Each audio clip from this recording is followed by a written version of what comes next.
As we close out our day, I just want to wrap up a few things that we've learned and what we learned from Ruth. You know, I love the people God chooses to use, don't you?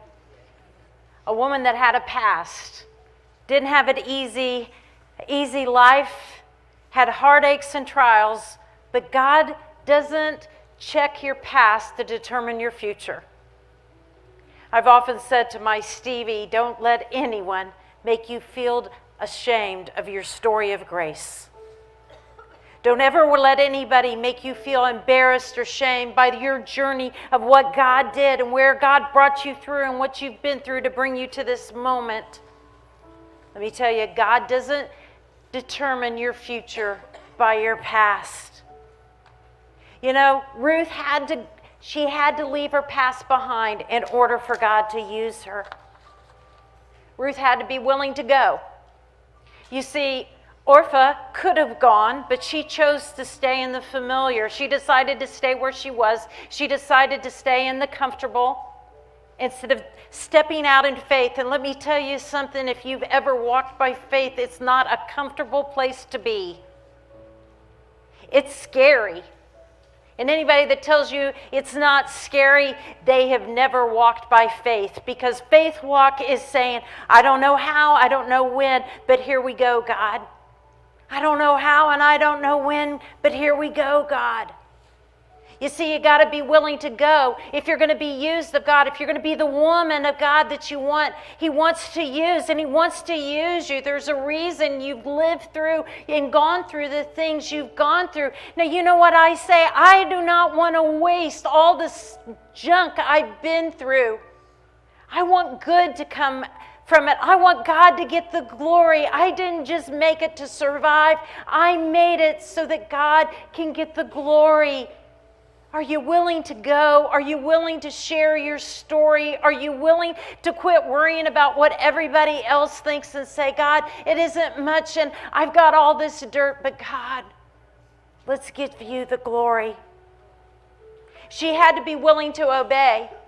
She had to go into that field. She had to go at night and do something that was odd and uncomfortable. I mean, to go lay at a guy's feet when you're not supposed to be. I mean, I'd have been like, whoa, I think that was a little forward. I mean, you thought that too. You're like, yeah, cover me with your mantle. I'd be like, yeah, that sounds like, ooh, you know, sounds like some Moabite women would say. You thought that too, didn't you? But you know what? She did it because she trusted what had been told her and given to her. And I tell you, sometimes God tells us to do things and you're like, really, God? Really? You want me to do that? Really?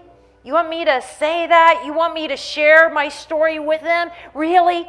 But you got to obey. When God calls you to do it, you do it.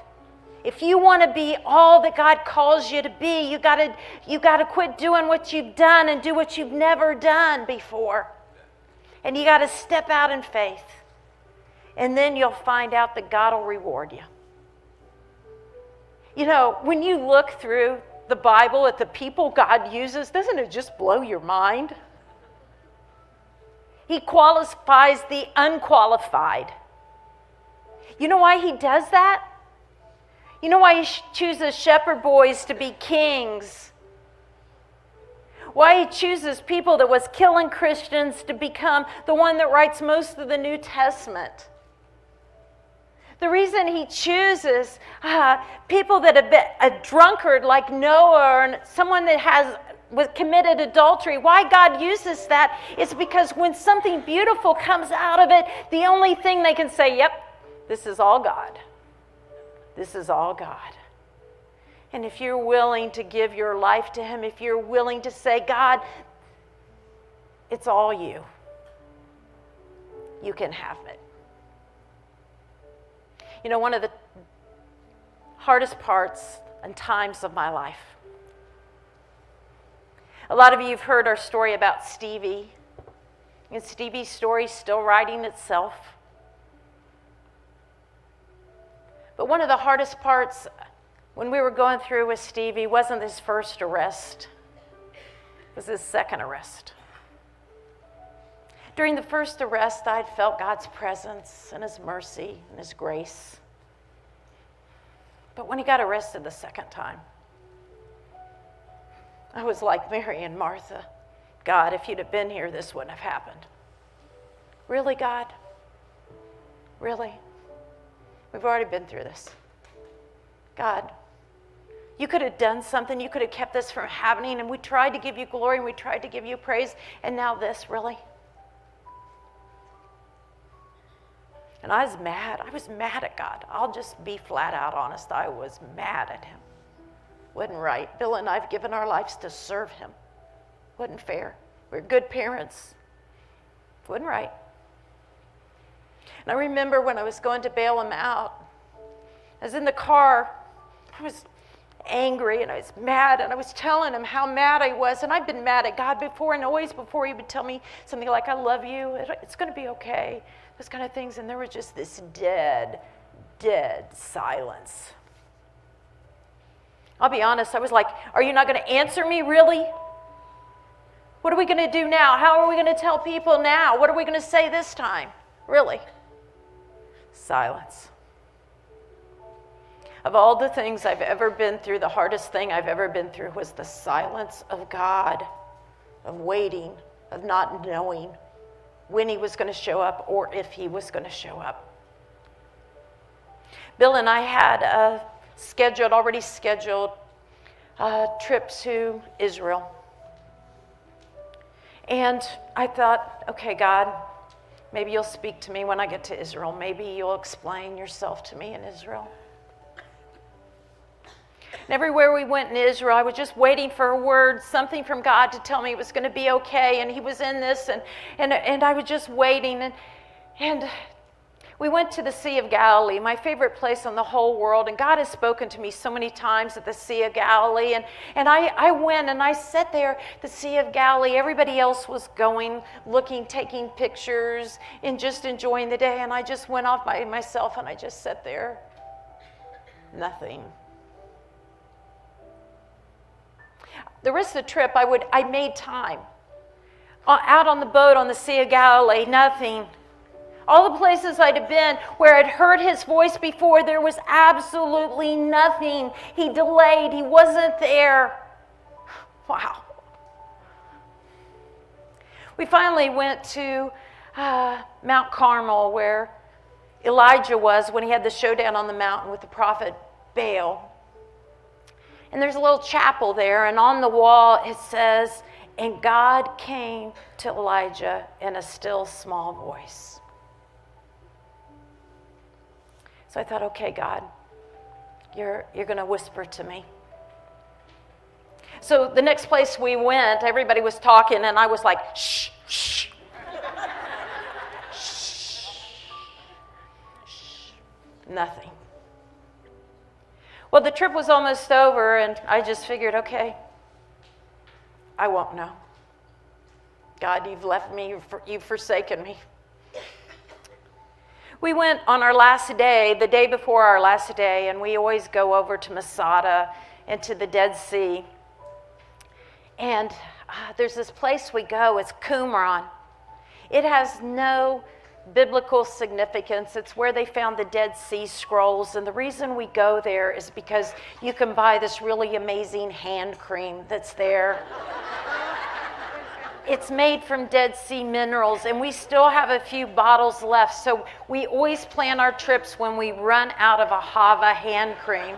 That's when we decide to go back. But so we go there, and you've got to listen to their little spiel about, how they found the Dead Sea Scrolls. And it's just this barren desert land and these caves, and how the little shepherd boy threw a rock. And, and then I thought I'd heard this before, and I need to get in because I got a coupon to buy me some hand cream. So we're up on the mountain, and we were listening to it. And sure enough, we get up there, and there's this group that we'd encountered down at the Jordan River for baptisms, and they were a really large group, and they were from Georgia, and they sang loud, and they sang long, and I thought, oh, great, I am not going to be able to, I've got to get in there before they do to get my coupon. And so I think we'll never hear the little spiel with them singing. So they take they're getting ready for the next song, and I go up and I say, hey, if you sing a song we know, we'll join you. Sing something we know and let us join you. And so they said, well, what do you know? Well, they'd been singing Negro spirituals, and only Negro spiritual I could think of was Oh Happy Day. So I say, what about Oh Happy Day? And they're like, okay, and Oh Happy Day, Oh Happy Day. So we're all singing. Well, when we're done, our crowd mingled with their crowd. And everybody was giving hugs. And this lady I had not even noticed in the back came up to me. A large black woman came up to me. She put her arms around me, was giving me a hug, and I was giving her a hug. And she put her head right up to my ear. And she said, it's going to be okay. It's going to be okay. She said, God's got you, and he's not going to let go of you. She said, he's heard your cries.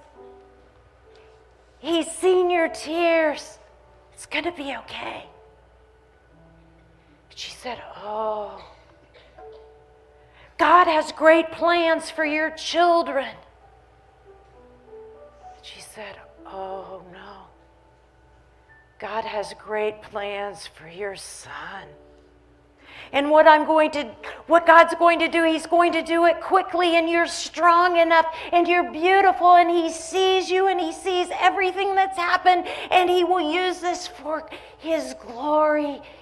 It's gonna be okay. Well, by then everybody else was done hugging, but they saw this blonde-headed little woman just nestled in the arms of this woman as she was whispering in my ear. And at that moment, I could feel the hands of the loving Father put his arms around me, and he whispered, it's gonna be okay.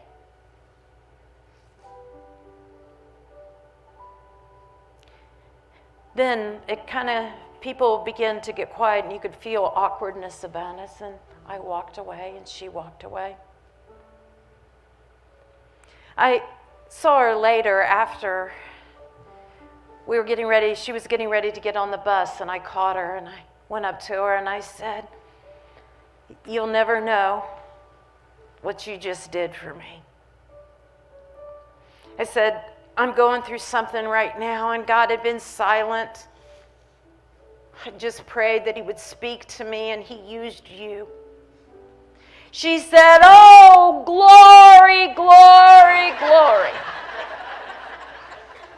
She said, just 3 weeks ago, the Lord said, I need you, about the time Stevie had been arrested, I need you to go to Israel. There's somebody I need you to talk to over there.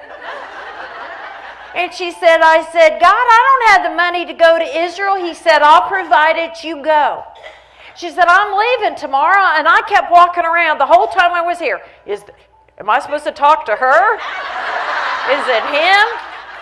And I thought I had missed my free trip to Israel. And I said, oh, no. But isn't God good?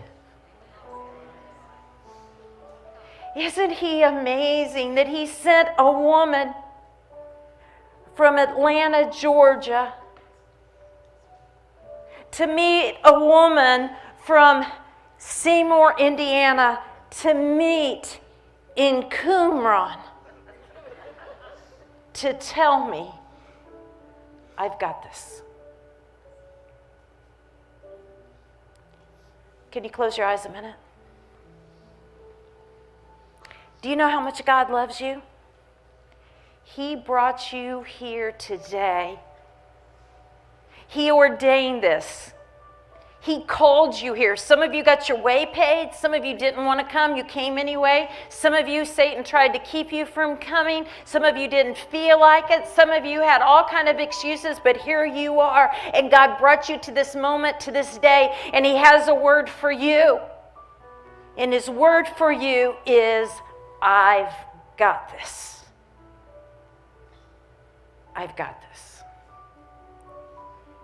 Oh, thank you, Father, that no matter what we're going through, you'll never let go of us. And you've got us.